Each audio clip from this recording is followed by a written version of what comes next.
तो जैसा कि पिछले एपिसोड में हमने देखा था, जो सभी लोग होते हैं वो वहाँ पर आ जाते हैं और वो वहाँ पर आने के बाद एल्डर यांग काई का मजाक उड़ाते हुए बोलते हैं कि क्या ये बंदा बेवकूफ़ है जो कि नहीं जानता कि इस टावर के अंदर 5 फ्लोर है और अभी केवल ये पहले फ्लोर पर है। और अब उन लोगों की तरह बोलते हैं हमारा जो व्यू होता है वो चैनल वी के ऊपर आ जाता है, जो कि लिनियो को देखते हुए बोलता है कि वो लिनियो है जिसने कि मेरे हाथ को तोड़ा था, ये बास्टर्ड आज यहाँ पर जिंदा नहीं बचना चाहिए। और इतना बोलकर वो लिनियो के ऊपर अटैक करने के लिए जा रहा होता है, लेकिन तभी जो उसका साथी होता है वो उसे रोकते हुए बोलता है कि तुम जानते हो कि इस टावर के अंदर केवल लिमिटेड टाइम है, तो हमें जल्द से जल्द 4th फ्लोर पर पहुंचना होगा, इससे तुम बाद में भी निपट सकते हो। जो सुनकर जो जनरल वही होते हैं वो लिनियो की तरफ देखते हुए बोलते हैं कि बच्चे तुम मेरा इंतजार करना, बहुत ही जल्द मैं तुम्हें खत्म कर दूंगा। और अब उसके इतना बोलते के साथ ही हमारा जो व्यू होता है वो चैन रूजो के ऊपर आ जाता है, और जो चैन रूजो की साथी होती है वो उसके पास में आते हुए उससे बोलती है कि सिस्टर रूजो अब हमें क्या करना चाहिए। जो सुनकर जो चैन रूजो होती है वो उस लड़की से बोलती है कि तुम्हें अभी इस चीज़ का ध्यान रखना होगा कि यहाँ पर किसी को भी पता नहीं चलना चाहिए कि हम यहाँ पर लिनियो की हेल्प करने के लिए आए हैं। हम लिनियो की 2nd फ्लोर पर मदद करेंगे जब वहाँ पर मॉन्स्टर इसके ऊपर अटैक करेंगे।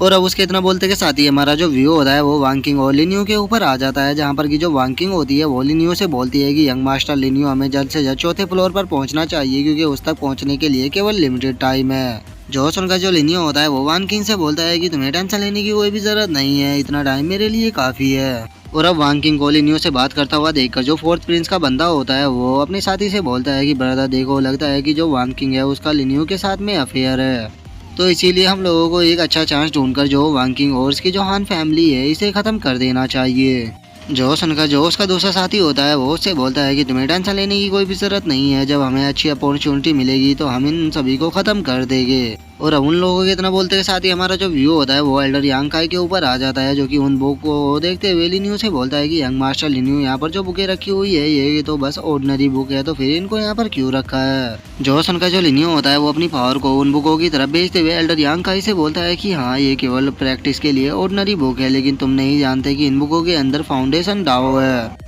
और मैं तुम्हें बता दूं कि ये जो फाउंडेशन डाउ है ये कोई नॉर्मल फाउंडेशन डाउ नहीं है, ये एंशिएंट टाइम में जो फर्स्ट जितार एम्परर था उसके द्वारा छोड़ा गया था, तो इसीलिए मैं इस सभी को यहाँ से ले लूंगा। और लिनियो के अब इतना बोलते के साथ ही हम देखते हैं कि उन बुकों के अंदर से कुछ शब्द टाइप की एनर्जी निकलकर बाहर आने लगती है, जिसे कि जो लिनियो होता है वो अपनी पावर की मदद से एक जगह पर गैदर करने लगता है। जो देखकर अब जो एल्डर यांग काई होते हैं वो लिनियो से बोलते हैं कि सैग मास्टर लिनियो आखिर आप इसे अब्जॉर्ब क्यों नहीं कर लेते, आप इसे एक जगह पर इकट्ठा क्यों कर रहे हो। और एल्डर यांग काई की इस बात को सुनकर जो लिनियो होता है वो एल्डर यांग काई को बताता है कि जो फर्स्ट जितार एम्परर था उसने इसे यंग जनरेशन के लिए छोड़ा था, और अगर कोई आउटसाइडर यहाँ पर आकर इसे अब्जॉर्ब करने की कोशिश करेगा तो जो ये फॉर्मेशन है ये उसे खत्म कर देगी। और लिनियो के इतना बोलते के साथ ही अब हम आधे घंटे बाद का सीन देखते हैं, जहाँ पर की जो लिनियो होता है उसने उन शब्दों वाली एनर्जी को अपनी स्पेस रिंग के अंदर रख लिया होता है, और वो उस पूरी एनर्जी को अपनी स्पेस रिंग के अंदर रखते हुए बोलता है कि चलो यहाँ पर काम खत्म हो गया, तो अब 2nd फ्लोर पर चलते हैं। और इतना बोलकर अब जो लिनियो होता है वो दूसरे फ्लोर पर आ जाता है, लेकिन वो जैसे ही दूसरे फ्लोर पर आता है वो देखता है कि वहाँ पर काफी सारे जो बीस्ट होते हैं वो पहले से ही मरे पड़े होते हैं, जिन्हें देखकर जो एल्डर यांग काई होता है वो लिनियो से बोलता है कि यंग मास्टर यहाँ पर तो जो ये बीस्ट थे ये पहले से ही मरे हुए हैं, लगता है कि यहाँ पर कोई हमारी हेल्प कर रहा है। जो सुनकर जो लिनियो होता है वो एल्डर यांग काई को बताता है कि हाँ यहाँ पर जो चैन रूजो और जो वांकिंग है वो हमारी यहाँ पर मदद कर रहे हैं, और उन्होंने यहाँ पर हम लोगों के टाइम को बचाने के लिए पहले ही इन सबको खत्म कर दिया, लेकिन अभी भी हमारे लिए यहाँ पर करने के लिए बहुत कुछ है। एल्डर यांग काई यहाँ पर जितने भी बीस्ट है इन सभी के अंदर डीमन पील है, उसे जल्द से जल्द कलेक्ट कीजिए, क्योंकि वो हमारे फ्यूचर में काफी ज्यादा काम आएगी। और इतना बोलकर जो लिनियो होता है वो अपने मन में सोचता है कि अगर मैं इन डीमन पिल को उस एग को खिलाऊंगा तो मुझे यकीन है कि वो और भी जल्दी से हैच हो जाएगा। और अब लिनियो की इस बात को सुनकर जो एल्डर यांग काई होते हैं वो लिनियो से बोलते हैं कि मास्टर लिनियो अगर हम यहाँ पर इतना ज्यादा टाइम लगाएंगे तो आपको नहीं लगता कि हम 4th फ्लोर पर पहुंचने में थोड़ा लेट हो जाएंगे। जो सुनकर जो लिनियो होता है वो एल्डर यांग काई से बोलता है कि तुम्हें 4th फ्लोर की टेंशन लेने की कोई भी जरूरत नहीं है, तुम जल्दी से इनके अंदर से उस बीस्ट पिल को कलेक्ट करो। और लिनियो के इतना बोलते के साथ ही अब हम थोड़ी देर बाद का सीन देखते हैं, जहाँ पर की जो लिनियो होता है वो एल्डर यांग काई के साथ में 3rd फ्लोर पर जा रहा होता है, जो एल्डर यांग काई होते हैं वो 3rd फ्लोर पर जाते हुए लिनियो से बोलते हैं फाइनली हम 3rd फ्लोर पर आए गए, पता नहीं यहाँ पर हमारे लिए कौन सा खतरा होगा। जो सुनकर लिनियो से बोलता है कि तुम्हें टेंशन लेने की कोई भी जरूरत नहीं है, बस तुम मेरे पीछे आते रहो।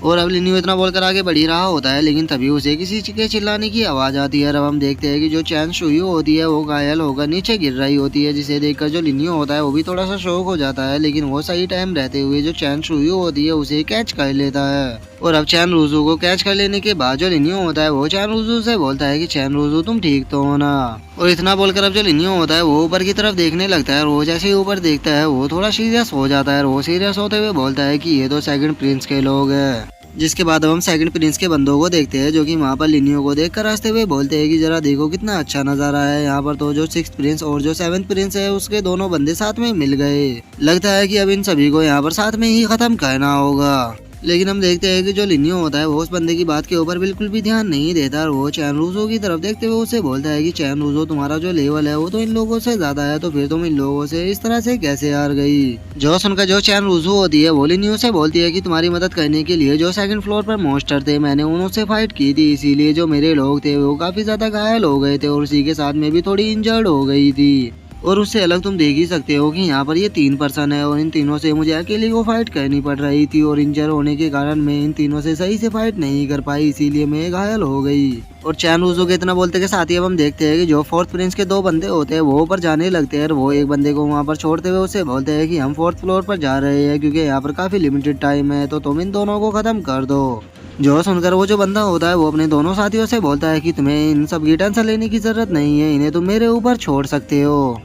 और इतना बोलकर अब वो जो बंदा होता है वो अपने हथियार को निकाल लेता है। वो अपने हथियार को निकालते हुए लिन्यू से बोलता है कि बच्चे मैं जानता हूँ कि तुम लिन्यू है, और मैंने सुना है कि तुमने जो जनरल वेई था उसके हाथ को तोड़ दिया था, तो चलो मुझे अपनी पावर को दिखाओ, क्योंकि मैं देखना चाहता हूँ कि तुम सच में इतने पावरफुल हो या नहीं। लेकिन हम देखते हैं कि जो लिन्यू होता है वो उस बंदे की बात के ऊपर बिल्कुल भी ध्यान नहीं देता, और वो उसे इग्नोर करते हुए जो चैन रूजो होती है उससे बोलता है कि अच्छा तुम मुझे ये बताओ कि क्या वहाँ पर तुमने सभी मॉन्स्टरों को मार दिया था। जो सुनकर जो चैन रूजो होती है वो उसे बोलती है कि वहाँ पर मैंने अकेले नहीं मारा था, बल्कि जो वान किंग थी उसने भी मेरी वहाँ पर मदद की थी, और उसकी मदद से मैंने वहाँ पर उन सभी को मार दिया था। और अब खुद को इस तरह से इग्नोर होता हुआ देखकर वो जो सेकंड प्रिंस का बंदा होता है उसे बहुत ही ज्यादा गुस्सा आने लगता है, और वो गुस्से में चिल्लाते हुए लिन्यू से बोलता है कि बास्टर्ड आगे तुम्हारी हिम्मत कैसे हुई मुझे यहाँ पर इस तरह से इग्नोर करने की, मैं तुम्हें अब जिंदा नहीं छोड़ूंगा। और इतना बोलकर वो जो बंदा होता है वो अपने वेपन से लिन्यू की तरफ एक अटैक को शूट कर देता है, लेकिन तभी हम देखते हैं कि जो एल्डर यांग काई होते हैं वो उसके अटैक के सामने आ जाते हैं, और वो अपने अटैक को उसी की तरफ करते हुए बोलते हैं कि तुम इतने क्वालिफाई नहीं हो जो कि साइड मास्टर लिन्यू से फाइट कर सको।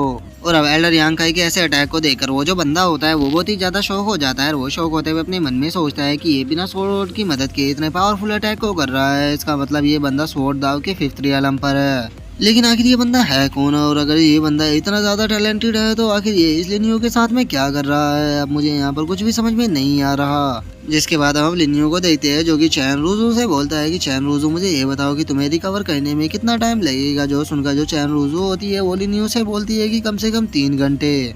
और हाँ एक चीज मैं तुम्हें बता देना चाहती हूँ, मुझे अभी याद आया कि जो फोर्थ प्रिंस के दोनों बंदे थे वो वांग किंग को बहुत ही बुरी तरह से ट्रीट कर रहे थे, और उनकी बातों से मुझे ऐसा लग रहा था कि वे पक्का वान किंग के साथ में कुछ गलत करेंगे, तो इसीलिए मुझे लगता है कि तुम्हें जल्द से जल्द वान किंग के साथ में जाना चाहिए, इससे पहले कि उसके साथ में कुछ गलत हो जाए। और अब चैन शुयू के इतना बोलते के साथ ही जो हमारा आज का एपिसोड है वो यहीं पे कंप्लीट हो जाता है। तो अब नेक्स्ट एपिसोड में देखेंगे कि आगे क्या होता है। अगर आप लोगों को वीडियो अच्छी लगी हो तो लाइक करना, चैनल को सब्सक्राइब करना। मैं मिलता हूँ नेक्स्ट एपिसोड में, तब तक के लिए बाय बाय गाइस।